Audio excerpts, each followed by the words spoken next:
अगर तुम्हें पता चल जाए कि तुम्हारा पड़ोसी कौन है, तुम कभी इस घर में नहीं रह पाओगे। ये कहानी है मेरे और मेरे पड़ोस में आए एक शैतान की। कुछ हफ्ते पहले यहाँ एक नया आदमी रहने आया और उसके आने के बाद से शहर से युवा लड़कियाँ गायब होने लगी। उसकी हरकतें बेहद अजीब थीं। उसके घर से रोज़ मीट पकने की बू आती, लेकिन वो बू ताज़े मीट जैसी नहीं, हल्की बासी और सड़े हुए मांस जैसी थी। उसके घर की सारी खिड़कियां हमेशा काले पर्दों से ढंकी रहती। वो अकेला रहता, कभी किसी से बात नहीं करता और कोई भी त्योहार नहीं मनाता था। मुझे उस पर शक होने लगा था, पर जिस रात मेरी बहन गायब हुई, उस रात मैंने अपनी आंखों से वो नज़ारा देखा जिसने मेरे दिल में डर बीज डाल दिया। पिछली रात मेरी छोटी बहन एक पार्टी में गई और कभी लौटकर नहीं आई। आज पूरे 2 दिन हो गए हैं। हमने पुलिस में शिकायत की, पूरी सिटी में तलाश चल रही है, पर कोई सुराग नहीं मिला। पर मुझे पता था, उसी रात जब वो गायब हुई थी, मैं रात में बाथरूम जा रहा था तो मैंने खिड़की से देखा मेरा वो पड़ोसी किसी लड़की को अपनी कार में बिठाकर रहा था। लेकिन सुबह जब वो कार से अकेला निकला तो वो लड़की कहीं नहीं थी और अब मैं उसके घर में अकेला घुस रहा हूँ। अगर उसने मुझे देख लिया तो मैं उसकी अगली शिकार बन जाऊंगा। रात के 10 बजे हैं। मैंने किसी को बताया नहीं और उसके घर की पिछली खिड़की से अंदर घुस गया।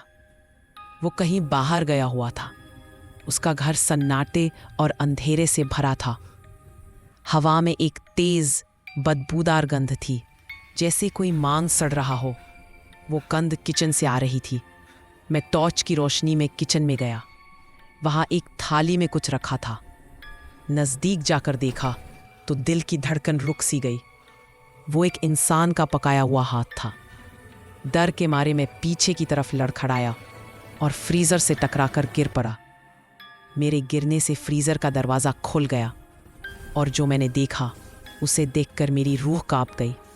फ्रीज़र के अंदर कटे हुए इंसानी सिर रखे हुए थे, पर उससे भी बड़ा खौफनाक राज बेसमेंट में छुपा था और वहाँ से आ रही आवाज़ ने मेरी जान निकाल दी। तभी बेसमेंट से एक हल्की सी आवाज़ आई, कोई सिसक रहा था। मैंने हिम्मत जुटाई और सीढ़ियों से नीचे उतरा। वहाँ का नज़ारा किसी नरक से कम नहीं था। बर्फ़ की सिल्लियों पर कई लाशें पड़ी थी और एक कोने में मेरी बहन बंधी हुई थी। उसका मुंह बंद था। मैंने तुरंत उसकी रस्सियाँ काटी और आज़ाद किया। हम चुपचाप बाहर निकलने लगे। तभी बाहर दरवाजे की कुंडी खुलने की आवाज़ आ गया था। अब वो सीढ़ियों से नीचे आ रहा है और उसके हाथ में एक भारी हथौड़ा है।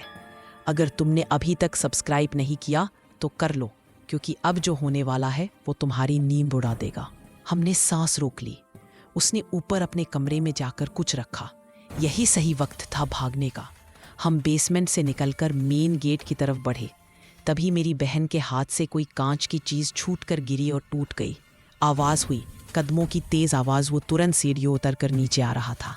ने फौरन अपनी बहन को मेन गेट से बाहर धकेला और खुद अंदर रुक गया उसे रोकने के लिए। उसने मुझे देख लिया और उसके हाथ में एक बड़ा सा हथौड़ा था। वो दौड़कर मेरी तरफ आया। मैंने खुद को बचाया, पर अगली बार नहीं बच पाता। मैंने उसके सिर पर पड़ा कपड़ा खींचा और बाथरूम में घुसकर खुद को लॉक कर लिया। वो बाहर से हथौड़े से दरवाज़ा तोड़ने लगा। हर वार के साथ लग रहा था मेरी मौत नज़दीक आ रही है। आखिरकार दरवाज़ा टूटा और वो अंदर आया, पर मैं ऊपर की छोटी खिड़की से बाहर कूद गया। मेरे पैर में चोट लगी, मैं भाग नहीं सकता था। वो बाहर आया और मेरे सामने खड़ा हो गया। उसने हथौड़ा उठाया और मेरे पैर पर ज़ोरदार वार किया। मैं ज़मीन पर गिर गया। अब भागना नामुमकिन था। वो मेरे सिर की तरफ हथौड़ा उठाने लगा। अब ख़त्म हो जाओ। तभी एक गोली की आवाज़। गोली उसके कंधे में लगी। उसने हथौड़ा फेंका जो मेरी बहन के सिर पर जा लगा और वो बेहोश हो गई। वो फिर से उठ खड़ा हुआ और बेहोश बहन की तरफ बढ़ने लगा। हथौड़ा फिर से उठाया। दूसरी गोली की आवाज़। ये गोली पुलिस ने चलाई थी। वो वहीं गिर पड़ा। मेरी बहन ने चालाकी से पुलिस को बुला लिया था, पर इसके बाद की जांच में जो पता चला वो इस खौफनाक कहानी से भी ज्यादा डरावना था। बाद में पुलिस ने जांच की तो उसके घर से 8 और लाशें बरामद हुईं। पता चला कि वो एक साइकोपैथ किलर था, जो न सिर्फ लोगों को मारता था बल्कि उन्हें खाता भी था। उसका घर मौत का घर था और हम उसके अगले शिकार बच गए थे। लेकिन आज भी कभी कभी रात में मुझे लगता है कि मैं उस सड़े हुए मांस की बू और हथौड़े की आवाज़ सुन सकता हूँ, क्योंकि कुछ शैतान कभी मरते नहीं, वो सिर्फ इंतज़ार करते हैं